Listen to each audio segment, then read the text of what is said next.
तेरी वाणी जीवन की रोटी, नैनों की ज्योति अंधेरा मिटाती।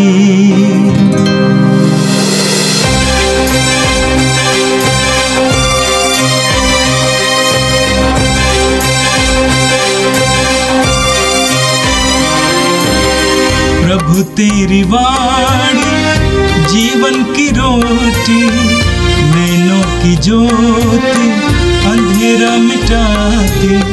प्रभु तेरी वाणी जीवन की रोटी, नैनों की ज्योति अंधेरा मिटाती।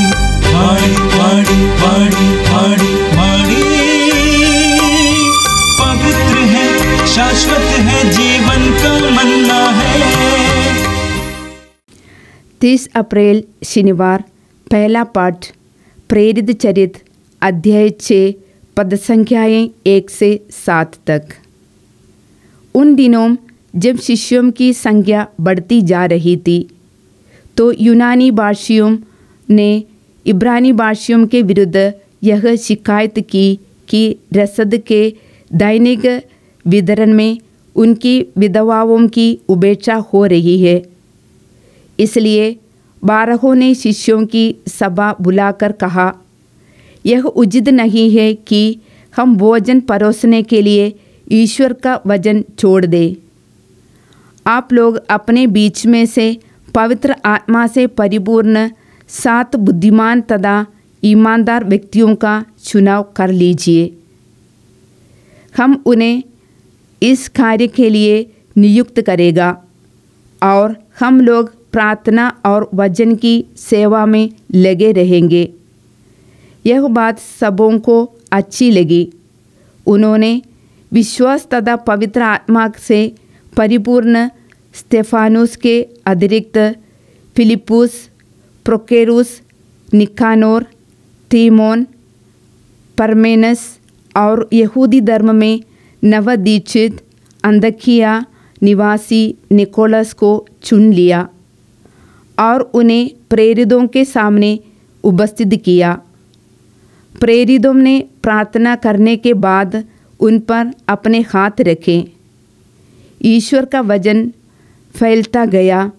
यरूशलेम में शिष्यों की संख्या बहुत अधिक बढ़ने लगी और बहुत से याजकों ने विश्वास की अधीनता स्वीकार की।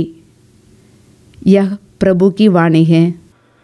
संत यूहन्ना के अनुसार आज का पवित्र सुसमाचार अध्याय 6 वाक्यांश 16 से 21 तक। शिष्यों ने यीशु को समुद्र पर चलता हुआ देखा। संध्या हो जाने पर शिष्य समुद्र के तट पर आए। वे नाव पर चढ़कर कफरनहूम की ओर समुद्र पार कर रहे थे। रात हो चली थी और यीशु अब तक उनके पास नहीं आए थे।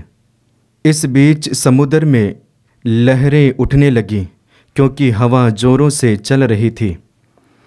कोई 3-4 मील तक नाव खेने के बाद शिष्यों ने देखा कि यीशु समुद्र पर चलते हुए नाव की ओर आगे बढ़ रहे हैं।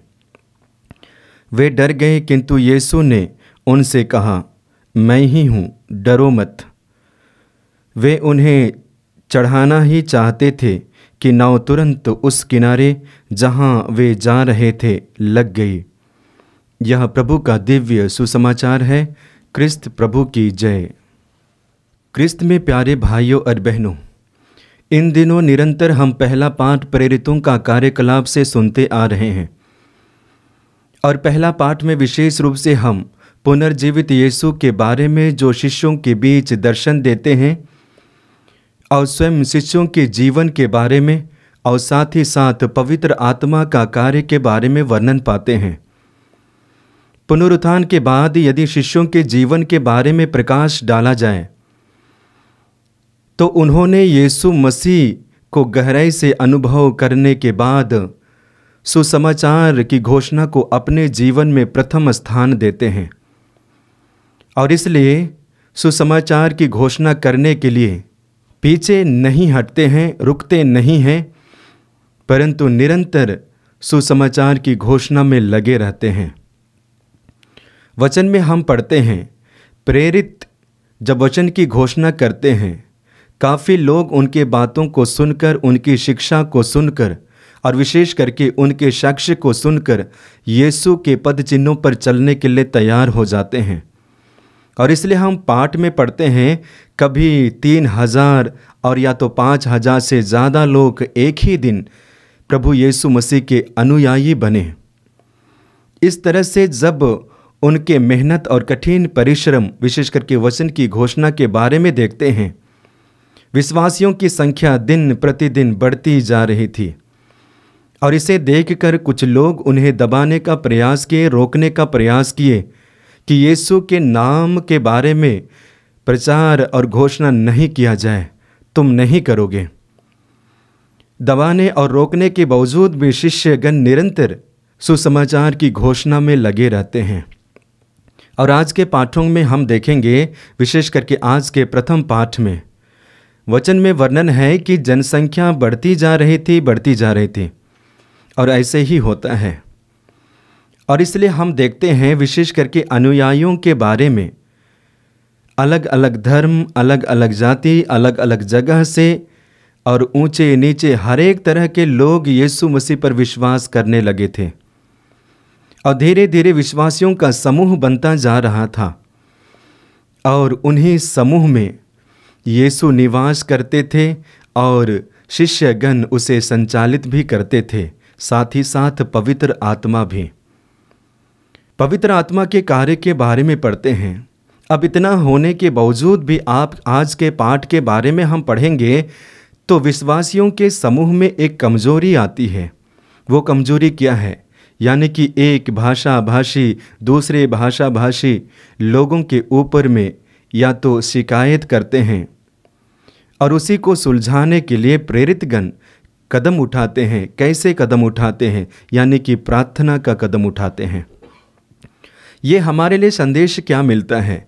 क्रिस्त में प्यारे भाइयों और बहनों, यह घटना हमारे जीवन के बारे में वर्णन करती है, बताती है। हम विश्वासियों के जीवन में या हमारे जीवन में भी यदि हम देखते हैं तो बिल्कुल इसी तरह की समस्या हम भी पाते हैं। विश्वास करते जरूर हैं, वचन पढ़ते जरूर हैं, मनन चिंतन करते जरूर हैं, प्रार्थना भी करते जरूर हैं, लेकिन हमारे जीवन में ऐसे कुछ कमजोरी होती है जिसके जरिए हम प्रभु यीशु मसीह को अपने स्वभाव के द्वारा और आचरण के द्वारा शायद प्रकट नहीं कर पाते हैं। आज के प्रथम पाठ में देखिए, यानी कि समूह में विश्वासी, यीशु पर विश्वास करने वाले लोग छोटी छोटी बातों के ऊपर में इल्ज़ाम लगाते हैं, शिकायत करते हैं कि उन्हें भोजन नहीं मिला, पर्याप्त भोजन नहीं मिला। और उसके द्वारा वो विचलित होते हैं। समूह में, एकता में डिवीज़न यानी कि विभाजन होता है। लेकिन उसी को सुलझाने के लिए प्रेरितगण प्रार्थना का सहयोग लेते हैं, यीशु का सहयोग लेते हैं और पवित्र आत्मा का सहयोग लेते हैं। और प्रेरितों ने सोचा कि शिष्यों को आपस में सभा बुलाया जाए और सभा में कुछ लोगों को चुना जाए। और ये कैसे लोग चुने जाएंगे? पवित्र आत्मा से भरा हुआ और ईमानदार व्यक्ति चुना जाए ताकि समूह को, विश्वासियों के समूह को संचालित कर पाए। और इसलिए वे प्रार्थना करते हैं। प्रार्थना करने के बाद 7 लोगों को चुनते हैं जो पवित्र आत्मा से परिपूर्ण है और साथ ही साथ ईमानदार भी। ये हमारे लिए क्या दर्शाता है? इसी बात को दर्शाता है कि हर एक इंसान के जीवन में, हर एक व्यक्तियों के जीवन में कुछ कमजोरियां हैं, कठिनाइयां भी हैं, लेकिन उसे कैसे हल कर सकते हैं? ये प्रार्थना के द्वारा, यीशु की मदद लेकर और साथ ही साथ पवित्र आत्मा का भी, जैसे प्रेरितों ने किया। और इसके बाद में हम देखते हैं कि सॉलिड यानी कि कहा जाए पवित्र आत्मा से परिपूर्ण और ईमानदार व्यक्ति का चयन होता है।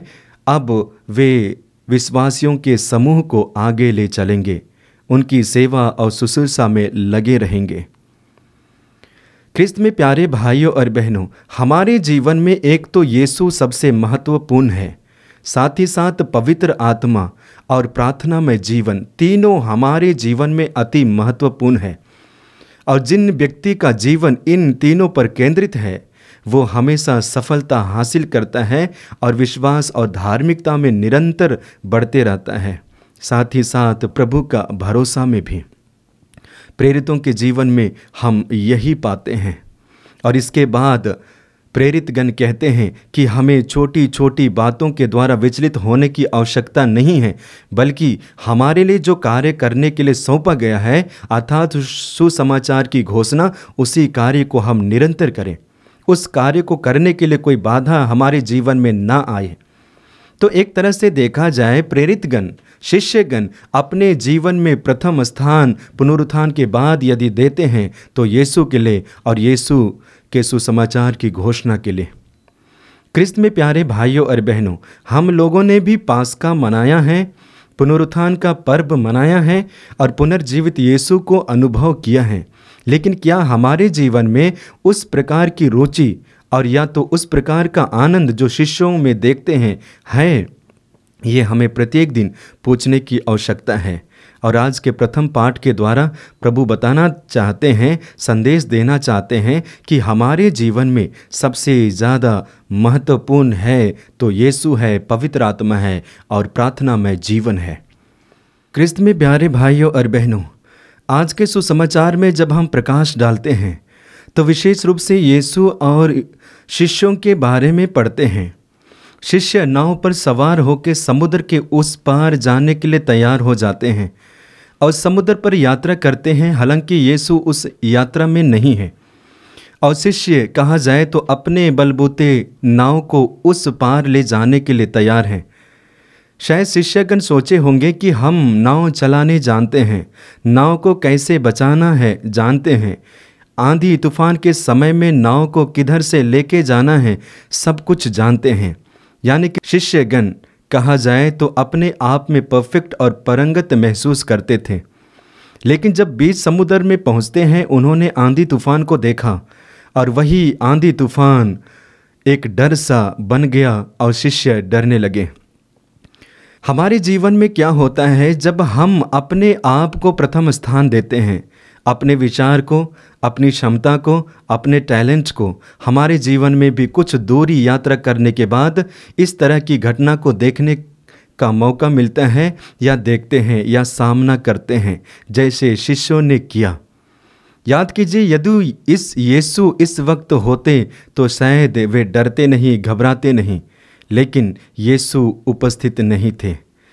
क्रिस्त में प्यारे भाइयों और बहनों, ये हमारे लिए अर्थात विश्वासियों के लिए एक संदेश है कि विश्वासियों के जीवन में हमेशा यीशु निवास करना चाहिए। यानी कि हम हमेशा यीशु को अपने जीवन में हमें रखने की आवश्यकता है। जब यीशु का अभाव होता है, डर समा जाता है, भय समा जाता है और उसके द्वारा हम अपने जीवन में विचलित होते जाते हैं। इसके विषय में जानते हैं कि यीशु हम किस परिस्थिति से जूझ रहे हैं और इसलिए हमें मदद करने का प्रयास करते हैं। आज के सुसमाचार में देख लीजिए, जब शिष्य डूबने को हो रहे थे, सोच रहे थे कि अब हमारा जीवन का अंत है क्योंकि हम समुद्र के बीच में हैं, आंधी तूफान के झंझावट में फंस गए हैं, यानी कि जीना मुश्किल है। प्रभु यीशु जान जाते हैं और समुद्र के कुछ दूरी से यात्रा करते हुए पानी पर यीशु शिष्यों के पास आते हैं और उन्हें बचाने का प्रयास करते हैं। लेकिन ये शिष्यों के जीवन में एक तरह से अंधविश्वास, अल्पविश्वास समा गया था कि यीशु हमारे बीच नहीं है। और जब यीशु को पानी पर चलते हुए देखते हैं, या तो प्रेत समझते हैं, डर जाते हैं, सहम जाते हैं, क्योंकि पानी पर चलते हुए यीशु को पहली बार उन्होंने देखा। लेकिन यीशु उनके करीब आते हैं और कहते हैं कि डरो मत, डरो मत, क्योंकि मैं ही हूँ। यीशु कहते हैं डरो मत और मैं ही हूँ। हमारे जीवन में हम अक्सर देते हैं कि हमारा जीवन दुख और सुख का संगम है। दुख को भी देखते हैं, सुख को भी अनुभव करते हैं और ऐसे परिस्थिति में यीशु हमारे जीवन में प्रवेश करते हैं और जैसे प्रेरितों को और शिष्यों को बचाते हैं, कहते हैं कि डरो मत, मैं ही हूँ। ठीक उसी प्रकार प्रभु यीशु मसीह आपको और मुझको कहते हैं।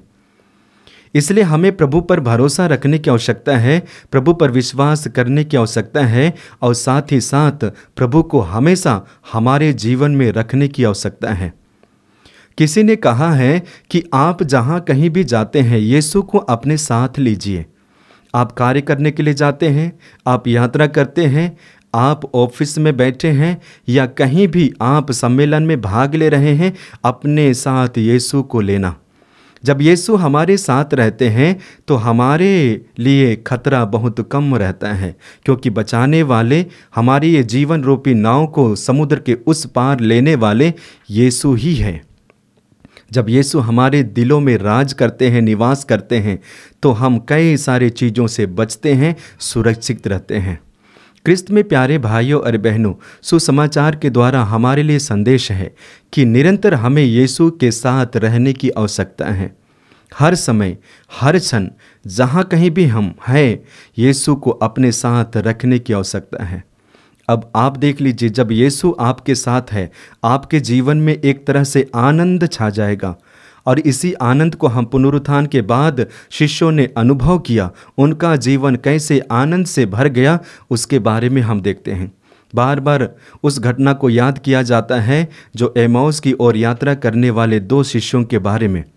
अंतिम पल में उन्होंने यीशु को पहचाना, उन्होंने यीशु को देखा कि यही यीशु है। वे आनंद से भर गए। क्यों? क्योंकि यीशु उनके साथ थे, उनके साथ यात्रा कर रहे थे।